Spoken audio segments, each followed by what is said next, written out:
Good discussion about what it is, what ties us to the civil rights movements of the 60s and 70s, and maybe identify some of the issues that, that were happening, that they confronted, and I think we should give these people a lot of credit because it was a different time, a more open, racist society that we lived through, they lived through. But that it doesn't exist, we can't deny that it does. So we might want to, explore that issue. Okay, so as we're looking at the videos, the first one's called Quest for a Homeland. Basically the story of Reyes Lopez Tijerina and his quest up in Nuevo Mexico to reclaim lands, right, that in 1848 were lost to the United States. A lot of these people that had been here that had never been to Mexico, and they were, basically their lands were taken over. So some of these were taken illegally, and he focuses on that. Now, that also sparks, a different kind of movement in terms of, the social inequalities and so on, so social justice and so on. And so we're gonna see the story, not only his story, but we're also gonna kind of be introduced to the story of Jorge Gonzalez in that first one, right? Rodolfo Jorge Gonzalez from Colorado. And then also probably the one that did the most in terms of getting the movement out there, and making it maybe a little bit more visible, the newspaper person, right? ¿Cómo se llama? Rubén. If we're gonna have, ¿cómo se llama? Rubén Salazar, right? Rubén Salazar. The guy that Salazar. All right, so Yeah. let's see if we can kind of get a 5-minute segment that kind of presents that, and then we have a little discussion, and then we'll go on to the next one, okay? Move this along.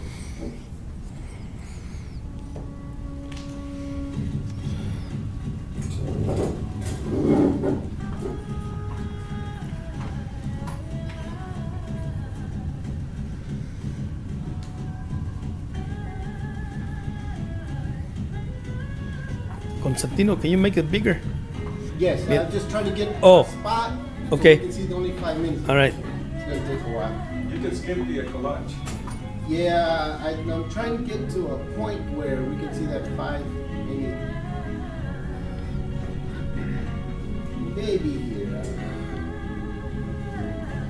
Okay. Again, you kind of, we can remind ourselves of what else. In an epic poem, I am Joaquin. I am Joaquin, lost in a world of confusion, caught up in the whirl of a gringo society. I am the masses of my people, and I refuse to be absorbed. I am Joaquin. Joaquin is the life of all of our people. Joaquin is one of us and is all of us. The odds are great, but my spirit is strong. My faith unbreakable. My blood is pure. I am Aztec Prince and Christian Christ. I shall endure. I will endure. And now the trumpet sounds. The music of the people stirs. For Chicanos, I Am Joaquin was a spiritual and cultural revelation. It was the history they had never learned in school. It was a celebration of their Indian and Spanish ancestry, of their Mexican heroes and American lives. It's the experience that was so moving, because it was such a strong poem, and it called you to action, and identified greatly with it. Corky gave soul and spirit, gave it the real spirit of what was Chicano nationalism, which was very positive. If there was an ideology out there, Corky was very much the driving force.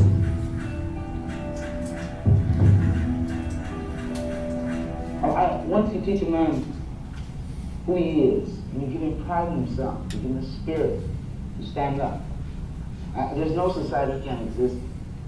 Growing up in the barrios of Denver, Colorado, Corky Gonzalez boxed his way out of poverty. At one time, he was the third-ranked world featherweight contender. Later, he went into business selling bonds and insurance. He also turned to Democratic Party politics. In 1960, he registered unprecedented numbers of Mexican Americans to vote for John F. Kennedy. Corky's motive for becoming involved in the Democratic Party was to bring about the changes that he wanted to see within the Chicano, within the Mexican community at large. As director of Denver's War on Poverty program, he encountered a patronage system that offered little more than token jobs to Mexican Americans.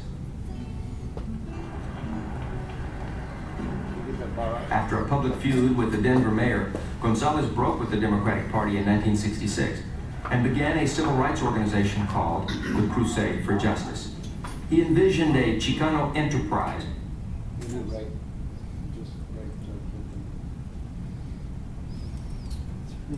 independent of government involvement. As long as we're not antagonized, nor are the young people antagonized by people who do show no respect for them.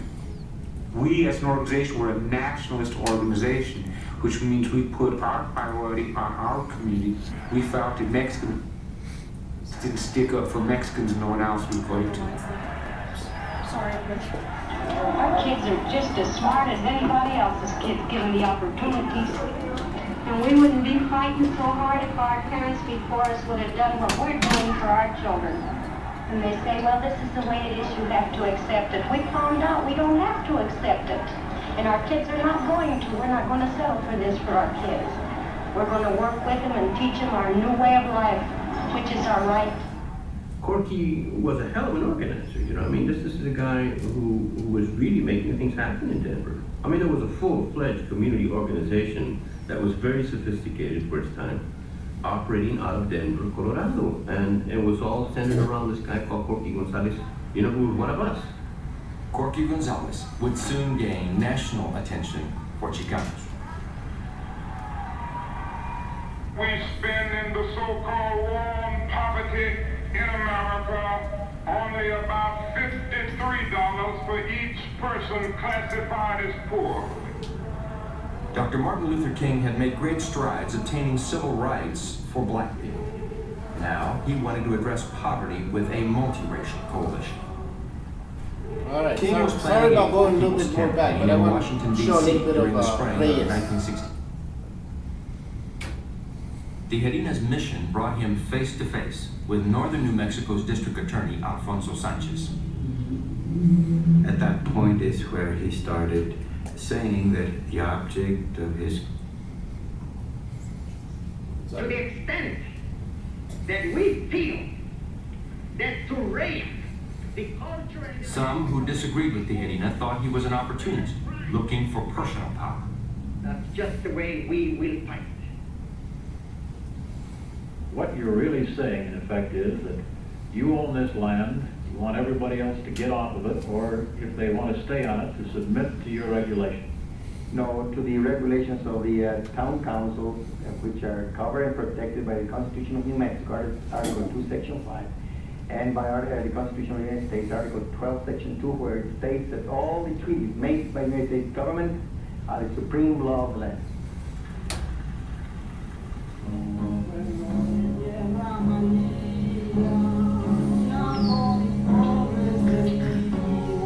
The people of northern New Mexico lived as tenants on land that once was theirs. In 1965, the Forest Service revoked half the grazing permits for small farmers, pushing them to the point of desperation. There was need for someone who could express their frustrations. When Tijerina, a former fundamentalist preacher, came along, he sounded like the Messiah himself. We are now waiting an answer from the State Department to claim what belongs to us. He was speaking the magic words. The issue, the struggle, had been alive for all these generations. And here was a man on a white horse, a man with tremendous charisma, who plugged in to a deep felt passion, more than a feeling of passion. And he turned the spirits on. Tijerina's mission brought him face to face with northern New Mexico's district attorney, Alfonso Sanchez.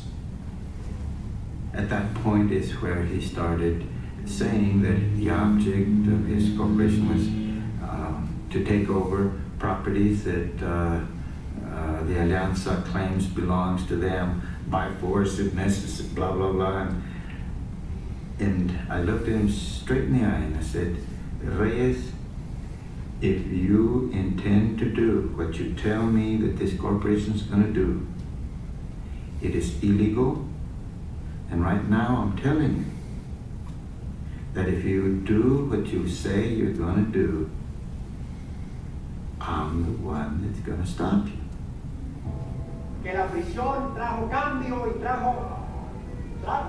In the spring of 1967, Tijerina faced federal charges for his role in the occupation of Carson National Forest. Tensions in northern New Mexico were escalating. Okay, we're going to talk a little bit about this a little bit. This is Rubén Salazar. Instead, he widened the war.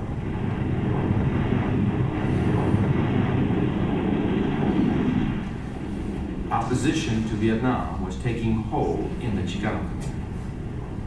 We had reached the point where we were going to say that, hey, we don't have to prove ourselves, feel a inferiority complex. And took to gain an education, to gain some sort of self-respect. The problem was that the only places where we could go forth and claim a part of being American in this country was by spilling their blood.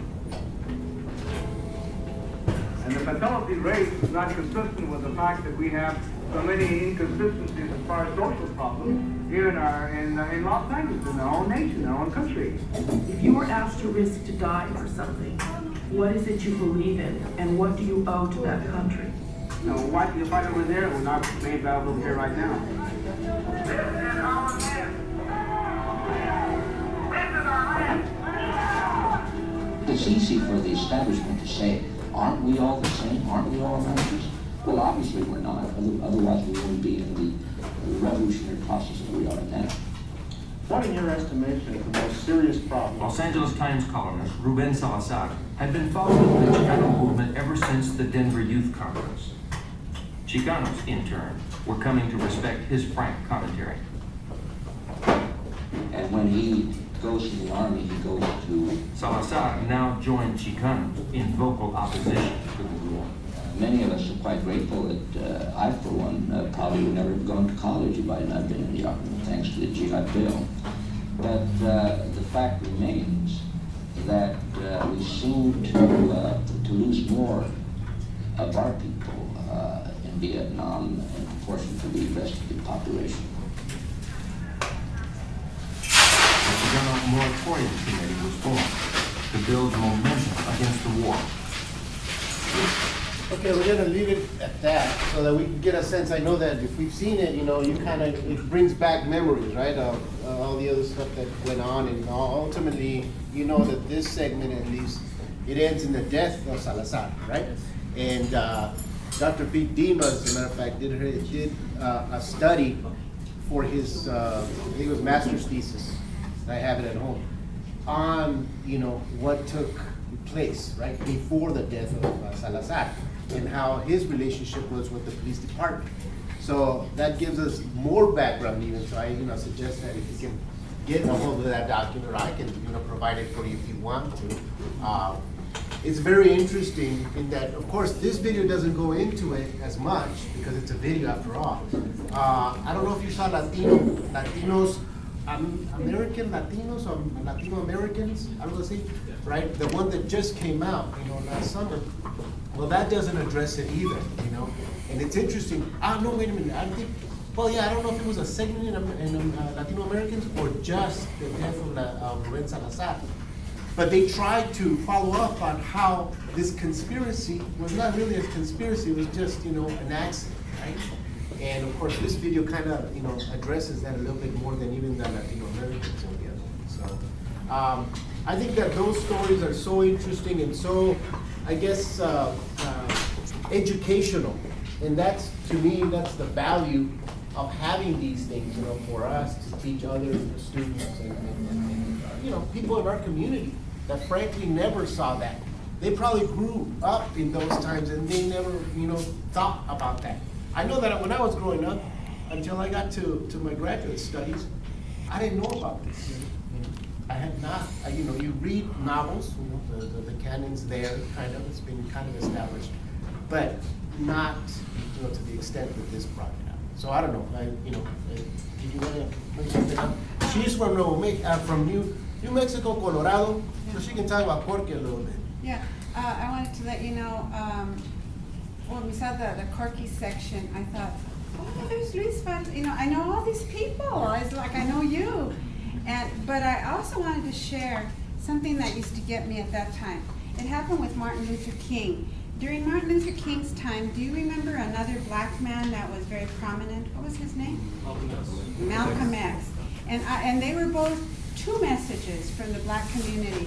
And I remember, I've been in the educated arena a lot, and a lot of people would badmouth Malcolm X. And why? Why would they badmouth him? Because he was militant. Pardon me? Because he was militant. Yeah, militant. And who was a real famous militant of the past? Jesus, a radical militant. Because militant has now become a very bad word. And radical has become a bad word. But that's what Jesus did, Jesus Christ. And Malcolm X, I remember the other thing he did, he called the white man evil, the devil. And I remember when I heard him say that, it was presented by the media as how bad he was speaking. But I thought to myself, well, that sounds right. I thought, why is everybody getting so upset over this? Because he says the truth. That's what I was thinking. I don't normally get really emotional when somebody speaks, because as a mathematician or something, I don't know where I got it, I learned to listen to the message and not what's, somebody trying to manipulate me. Because I remember, this is how it happened.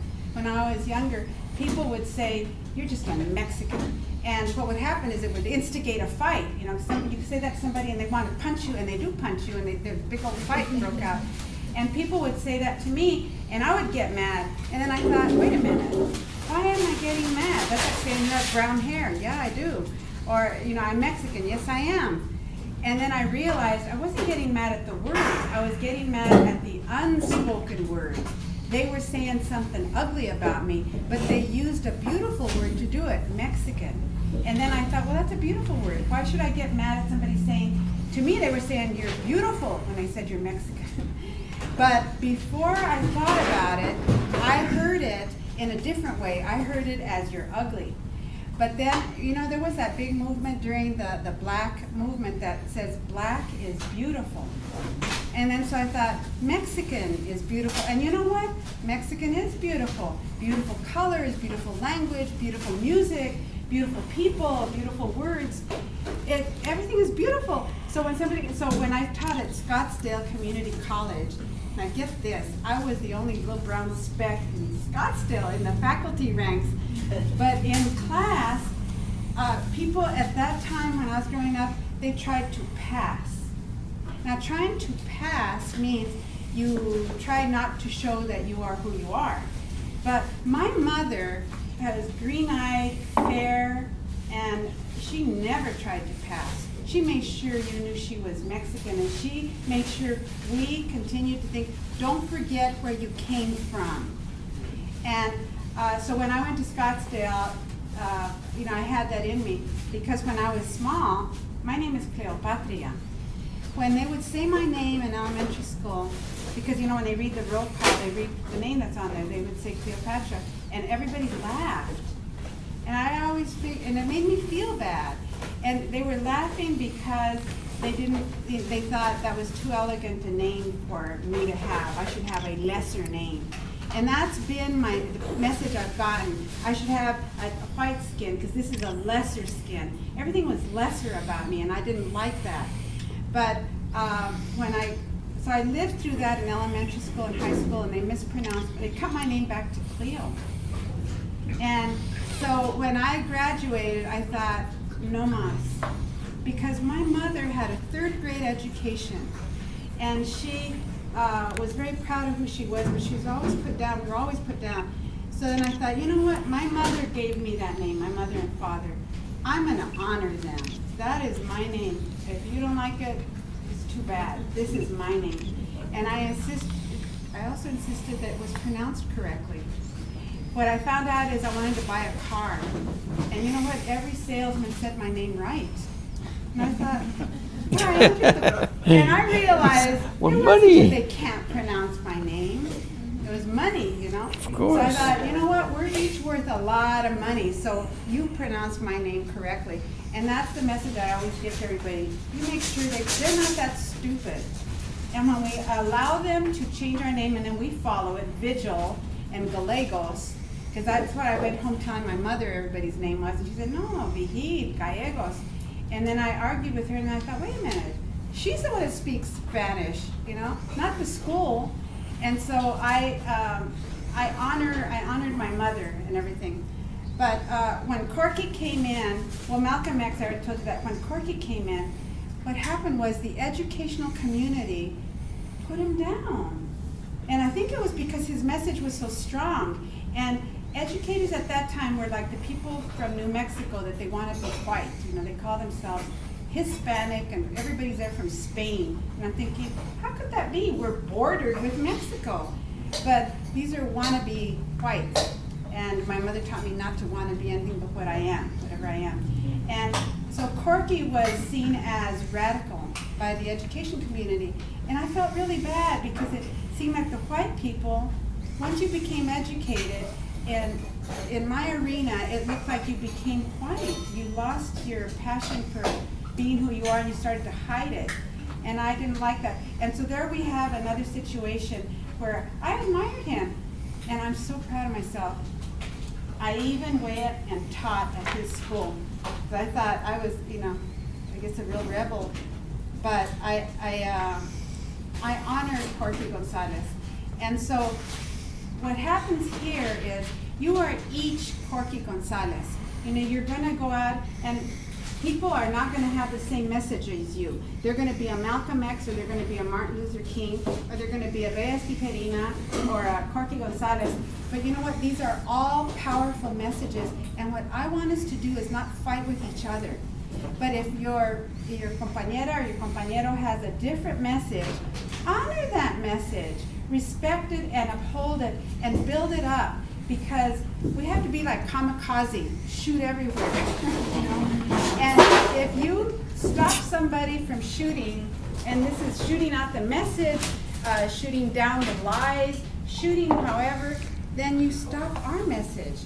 So we need to support one another. But that's what I wanted to let you know. Even Corky was shot down. Everybody seems to be shot down. And then you see it happens in the white community. Kennedy was shot dead, both Kennedys. So when the honorable word comes out, we need to protect those speakers, even if we disagree with them. And we disagree only in private, never in public. So that's my message, because I knew these people, and some of them did die, and I'm sorry about that, but we're going to protect one another. Did you want to say anything? Well, I didn't get to finish watching the video, so I apologize, but I come from a generation that, let's see here, I did not learn to speak Spanish until I started at Phoenix College after graduation. I refused as a kid because of what they've been talking about. You know, it is the, although I grew up in a very Mexican-dominated area, I was still the Mexican kid that didn't speak Spanish. Of all my grade school girlfriends, there were 5 of us that were really close through grade school and high school, and I recently had lunch with them, probably, I think it was in September of this year. And we were just reminiscing about our childhood, and one of the things that they mentioned was, you were the white friend of ours. And I thought, all these years later, that's still what they remember me as. And it was because I didn't grow up in a Spanish-speaking household. My mom is originally, her family's originally actually from Colorado also. They are Spanish and Italian who, they may as well be Mexican because they were entrenched in that culture. My father is a true Chicano. He was born and raised here in Arizona, and he speaks Spanglish, Chicano Spanglish, which is terrible broken up Spanish and English, as you guys know. And although he values who he is and where he comes from, he has avoided the white world in every possible way that he could. And so I grew up with these two different mentalities of who I am. You know, my mom cleaned big homes in Paradise Valley and Scottsdale when I was in junior high and high school. So I went with her, and in the summer, and days when she begged me to stay home from school to help her for one reason or another. And luckily I was really, really good in school, so I never fell behind, but I helped her quite a bit. And she has a 7th grade education, and unfortunately has suffered a lot because of that, and because of insecurities. She's almost 60, and she's just going back and actually getting an education, you know, and better late than never, right? Yeah. Better late than never, but to grow up with not having a family, and I know many of you have been in this or still are in the same situation, where your families don't understand higher education. They don't understand why you're suddenly using big words and that, you know, that they can't even pronounce or understand. So it's that gentle balance that we have to find between our community and between the worlds that we live in outside of our community. Because here at Everest College Phoenix, I am one of 2 Hispanics in administration. And on faculty, I was one of 2 when I first started here. And that is not reflective of our student body, which is 45% Hispanic.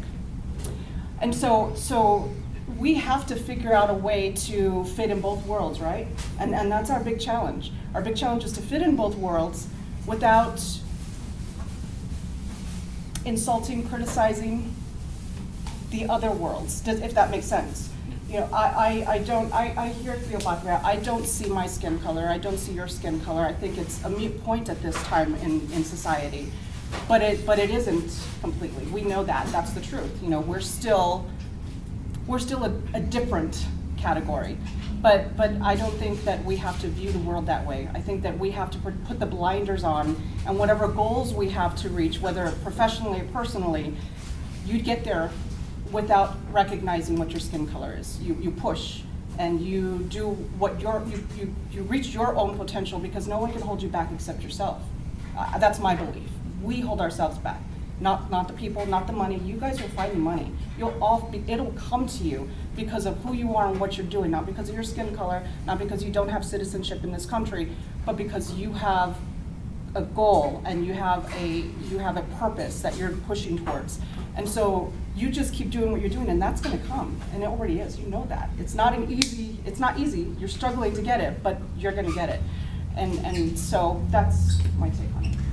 Okay, it's going to be hard to put the other segments on without, kind of disrupting the conversation. So I'd like for you to kind of educate us, let's say, on the rest. The second segment has to do with Cesar Chavez, and if you've seen the movie, if you haven't, obviously it's in YouTube as well.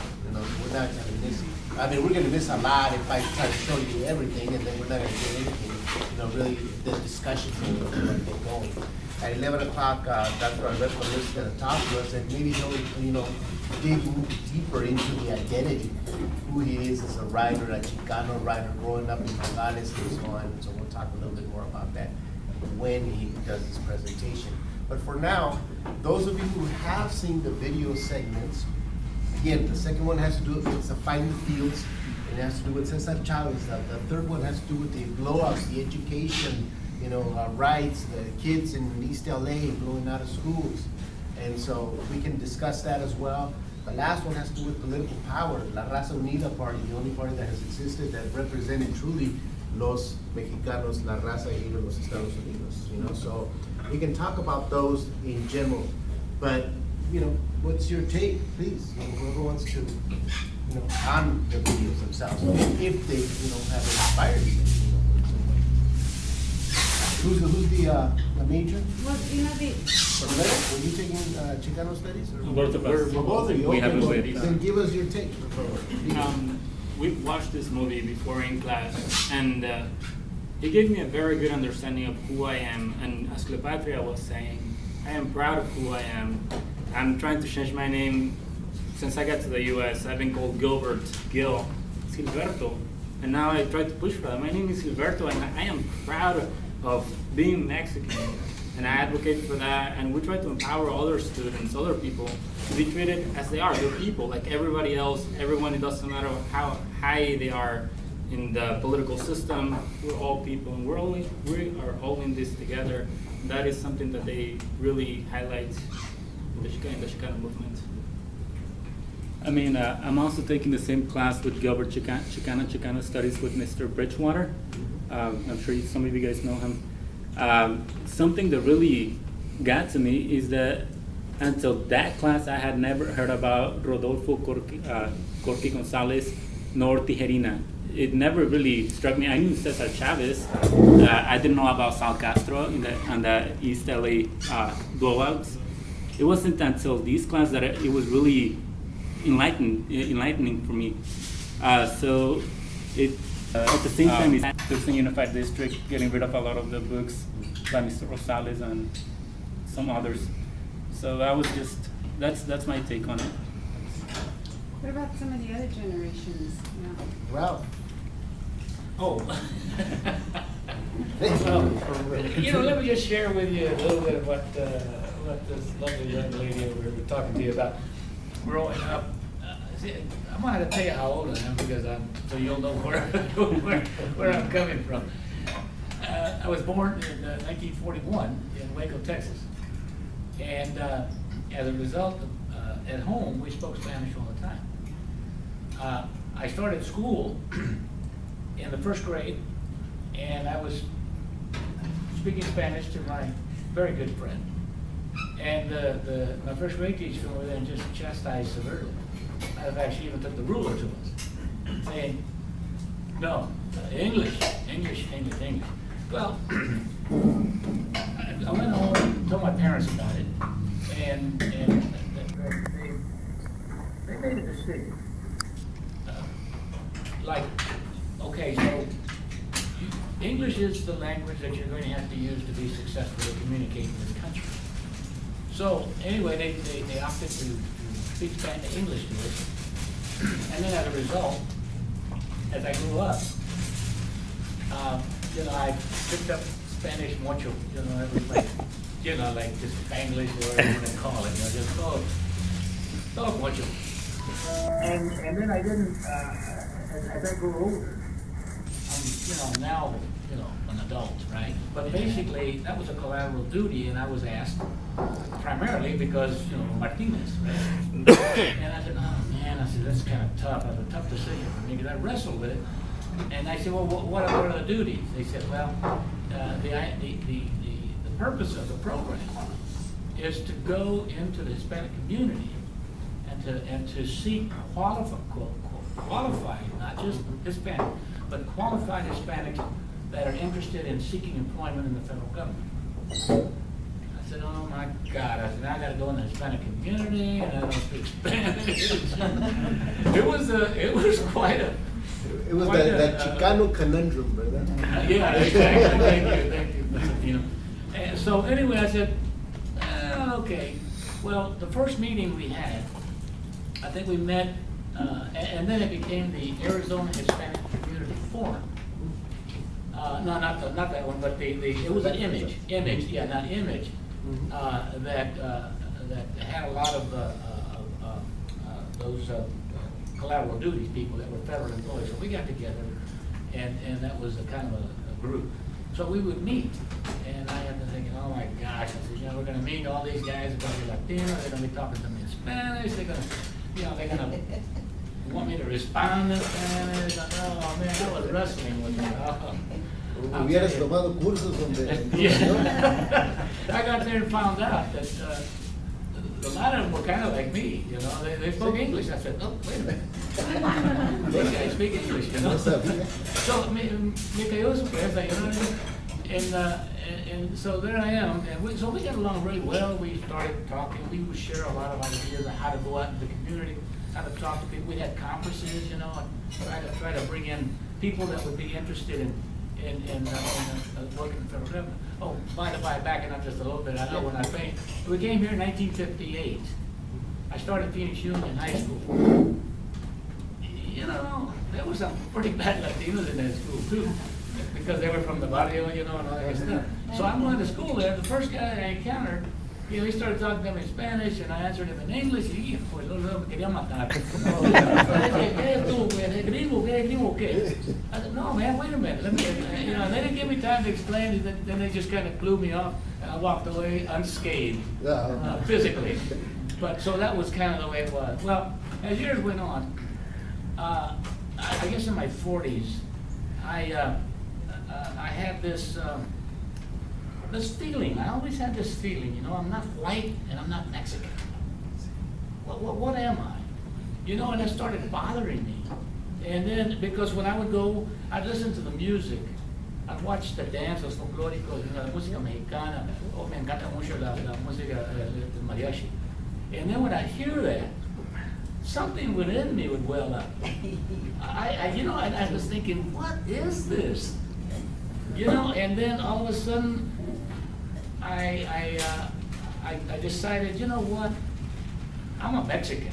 I had to, first of all, make that the foundation of where I'm going to have like a metamorphosis, if you will.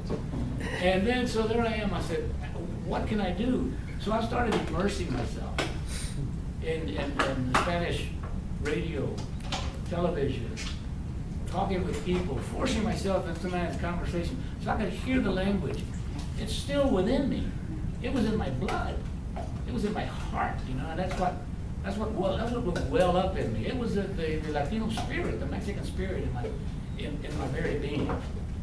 And as a result, I've picked up my language. I'm able to communicate, but I don't know the technical terms.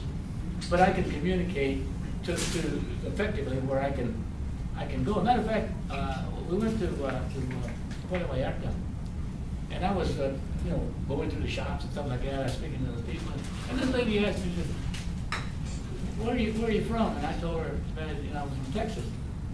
She kind of thought of me, and she said, that was my experience growing up, and I've had a lot of encounters. I know my abuelita was telling me that she encountered that worse, you know, than I could ever imagine.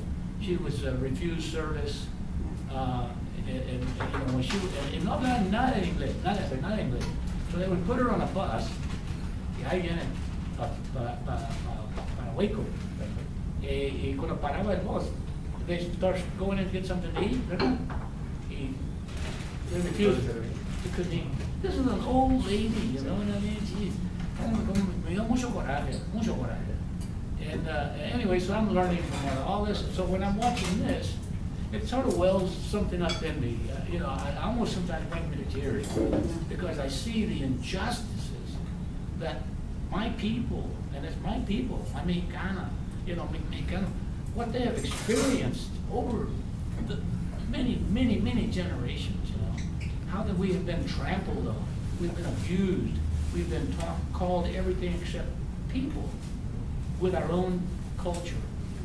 And so, well. Well, you know, I wanted to add to that. One thing that I like about our culture, que somos la raza cósmica. And what I found out that meant, because I'm a mathematician, so I never heard about Chicano studies. I grew up with history. And you know what history is? History really should be called Anglo-history, because it isn't history, it's Anglo-history. And so it was all slanted. It is all slanted. But I found out that I started hanging around with Chicanos and with counselors. It got people real confused. They thought I was a counselor. And I felt kind of complimented, because that means that I don't come off as a mathematician, which, you know, it used to be a bad word, because then, you know, you were, I don't know, stuffy or something, and maybe I'm not stuffy. I don't know what it means, but it wasn't good. And la raza cósmica means that we have fill the entire spectrum white to black. So we embrace the entire humanity. And then I saw Rodriguez, what's his first name, the comedian? Right here. Paul Rodriguez speak one time, and this is what he said. Several years ago, he said that the Latino or Hispanic, Chicano, I don't remember what word he used, was growing. And he said that's part of what causes people to dislike us, that we're getting bigger and bigger, which means we take power. And I thought, well, so what? I don't see the problem in taking power. And he said, you're worried about Latinos overrunning the country, he said. Well, get this. If you're not Latino now, you will be. That's the greatest fear. I thought, it's funny, but it's true. And if you see everybody, there's a Latino, there's a Mexican in every single family. And that's a good thing, you know. So when you were saying, you try not to be who you are, Mexican. And it's not just Mexican, it's Puerto Rican, it's Cuban, it's Dominican Republican. We're just all over the place. We are in every state in the United States, and not in a small number, but they're big numbers. And I thought, wow. And the United States is the second largest Spanish-speaking country in the world. So when they started to do English only, I'm thinking, that's a really stupid thing to do in the second largest Spanish-speaking country in the world. But when the more we know, this is what got me out of poverty, because I knew I wasn't going to inherit millions of dollars or anything, is education. And that's what young people are doing now. We are all in education. Education is power. And to educate means to, anytime you have knowledge, share it. And the more we share knowledge, the stronger you are. And you know what's happening now? There's a big, especially in Arizona, there's a moving force trying to suppress education by making it $25,000 a year. That is prohibitive. But somos como nopales. We cannot be held down, You cut it and you stick it in the ground. And don't sprouts. water it. It grows. Yeah. That is us. So know that about yourself. And what I noticed is that Carlos, mi amigo, I hope I can call you now, Yes, claro que sí. has something to say, because we're talking about all this. I think that in regards to this, we first have to understand where we come from. And the word Mexican is not even the Mexican word for us. That's something that the Spaniards decided just to throw in because they couldn't speak our dialect. So our true word, we need to, in my case, like, I'm always a mexica, which is the true word for what we are. And if it's not mexica, it's mestizo, because it actually combines the Aztecs, the Incas, the Mayans, everything that made us what we are now. And in tying with everyone that's saying, I come to work with rancheras, corridos, and I am like, I come in jamming. I have the people I work with, they're in my car. I have them here listening to Mexican music. It's just who I am, and I love being me. I love the frijoles, the nopales, everything that's about our culture. When people say, "Oh, you're a Mexican," I go, "Yeah, but brown is the color to be." If you think about it, because in our culture we have, Mexicans that are black. And they're like, oh, sometimes they'll tell me, hey, Carlos, how come you don't like date outside your race or anything like that? I don't have to. If I want a güerita, I go to Jalisco. Blue eyes, let's go south. If I want a morenita, even darker, hey, go to Guerrero, right by Acapulco.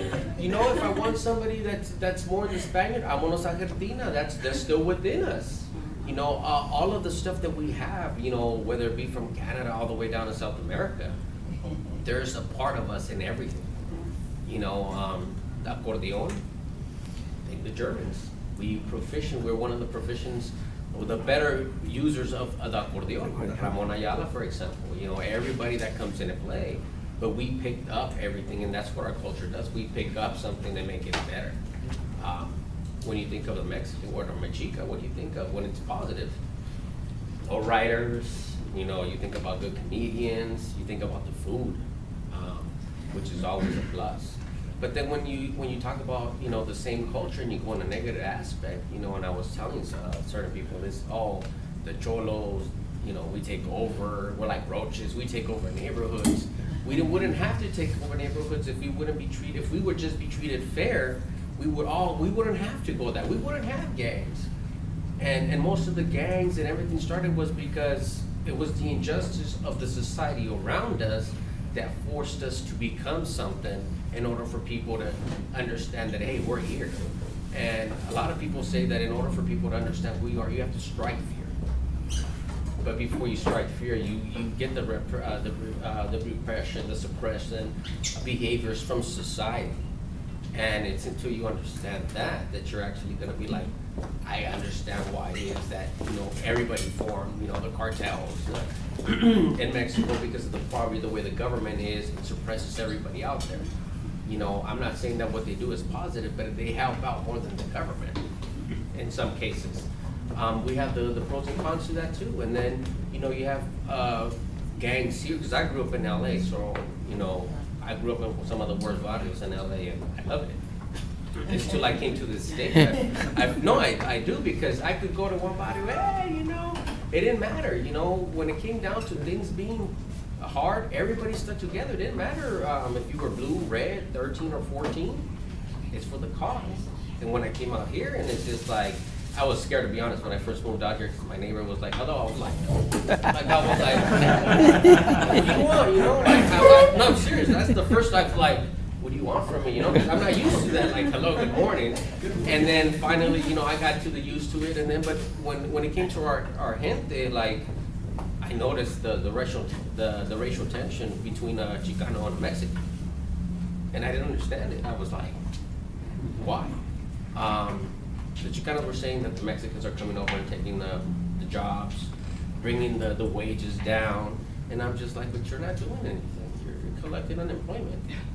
You know, so, you know, it's kind of the balance that I had to do between, you know, being Mexica and kind of standing on the opposite sides of the fence, you know, being Mexican, growing up with Chicanos, and they're looking at me like, why you play that, you know, the clown music and stuff? Because that's who I am. It's just my heritage. And even nowadays, like, people that work with me, they're like, are we gonna listen to Mexican music? I'm like, you know it. Did this remind you of anything? Like, you know, did it get you to? I didn't get to see the full video because I was doing other stuff, and I do apologize about that. But we didn't show the whole video. It's just the video series, though. I didn't get to see like from the beginning. I just caught like the lessons. I mean, I'm just speaking from a personal perspective. Like, you know, for me to work and know the value of what I'm worth, and then having to go to an agency and then tell me you're not worth that, you're worth less. And sometimes to get it from like our own people, it's like, man, I know what I'm valued. Right there, the last part was actually Reyes Lopez Tijerina, or second to the last part, you know, fighting with the district attorney, who was also a Rojo Mexicano, but he was part of the system, right? And so, that was great. You wanna go ahead and wrap it up? Yeah, actually, I just want to throw in really quick, and then we're gonna, are we gonna do lunch? Yes. Okay, so we're gonna have lunch, and then our guest speaker, Mr., is it Alberto? Alberto Rios, right? Dr. Alberto Rios, forgive me. So we have a wonderful keynote speaker today, so we'll get lunch. Everyone sit down and enjoy your food, and then we'll wait probably about 15 minutes, and we'll have him come up and talk. But I do want to just add really quick to kind of ramp up this discussion. My husband is of Cuban and Ecuadorian descent. Both of his parents were born in their respective countries. Specifically his mom. His mom is from Cuba, and her mother, in 1960, whatever, early 60s, when the first wave of Cubans were sent all over, they landed in New Jersey, and it was his grandmother and her 3 daughters. And his grandfather was jailed in Cuba, was not released from the country, and died there, unfortunately. But his grandmother, what an amazing Latina. She came to the U.S. on her own with her 3 daughters who were very young. She went to college, got an associate's degree, and became an accountant. Her 3 daughters all went to school. One became a nurse, one is also an accountant, and the other one has done a variety of things. But they had a different type of welcome to this country. You know, when you are a political refugee, it is a completely different story from when you just cross over the border and you're not here legally, right? And so it's interesting to see the different aspects of Latinos in this country and how we're welcomed or not welcomed. And I think that the more and more of generations that are here in this country, we wash, we wash out. So we have to hold on to our roots, because if we don't, we let them go completely, or we just don't remember them anymore. So I think it's important, and I'm looking forward to Carlos' session later this afternoon, because all of these photos that we have here, that was actually, Cleopatra and I attended an event that he put together at his organization, and he had these posted everywhere in the room that we were in.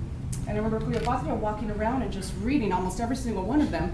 And she was the one that invited him to come, because we don't know all the history, do we? I don't. I mean, I really don't, and I'm ashamed to admit that, but it's the truth. I don't. And so I appreciate when people hold on to our roots and want to spread it to others. That way we know where we come from and we don't forget. So with that, we're going to round this session up. I want to say, we have no reason to have shame. Not shame for not speaking Spanish, or shame for speaking Spanish, speaking English, or whatever, not knowing our own history. It is shame on the United States for not educating. That's where the shame goes, but definitely not with us. We deserve pride, and just remember that. Never carry shame or blame. The blame is not with us. I think we should have praise for having survived so much oppression, and we haven't killed anybody. I think that's, we can't say that about other people. But then I want you also to thank Ophelia's Traditions for our wonderful lunch. Yeah, And that's let's go it.